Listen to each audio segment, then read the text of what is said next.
गुहार लगाई और भाजपा हो गई कमलाबाई। उद्धव ठाकरे का ये कैसा वाव।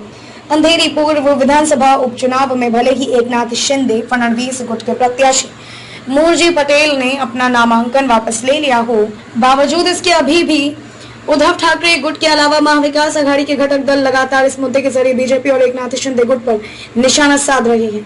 अंधेरी उपचुनाव में बीजेपी के पीछे हटने पर उद्धव ठाकरे के अखबार सामना में जमकर निशाना साधा गया। ठाकरे गुट ने बीजेपी को कमलाबाई बताते हुए कहा कि उपचुनाव में अपनी हार को देखते हुए और शर्मिंदगी से बचने के लिए कमलाबाई अंधेरी से भाग गई है।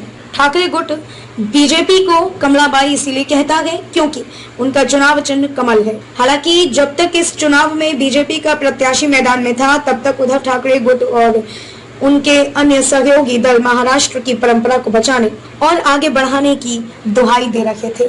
उनका यह कहना था कि किसी दिवंगत विधायक या सांसद का परिजन अगर चुनाव लड़ता है तो उसके खिलाफ कोई भी दल अपना प्रत्याशी खड़ा नहीं करता है। इस परंपरा को बचाए रखना चाहिए।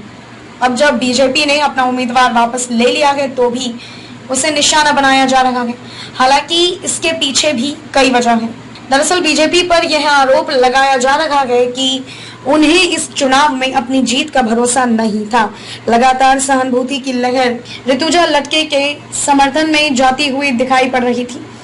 वहीं उनके उम्मीदवार मूलजी पटेल के नामांकन पत्र में भी कई खामियां बताई जा रही थी।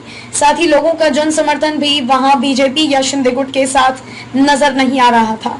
इसके अलावा सबसे बड़ी बात यह थी कि अगर बीजेपी इस चुनाव में हार जाती तो उसे सबसे ज्यादा नुकसान आने वाले बीएमसी चुनाव में होता। बीजेपी का इस समय सबसे बड़ा टारगेट है उद्धव ठाकरे गुट को बीएमसी की सत्ता से बेदखल करना। राजनीतिक जानकारों का मानना है कि इसी नफा नुकसान के आकलन के बाद बीजेपी ने अपने उम्मीदवार को इस अंधेरी उपचुनाव के मैदान से बाहर निकाला है।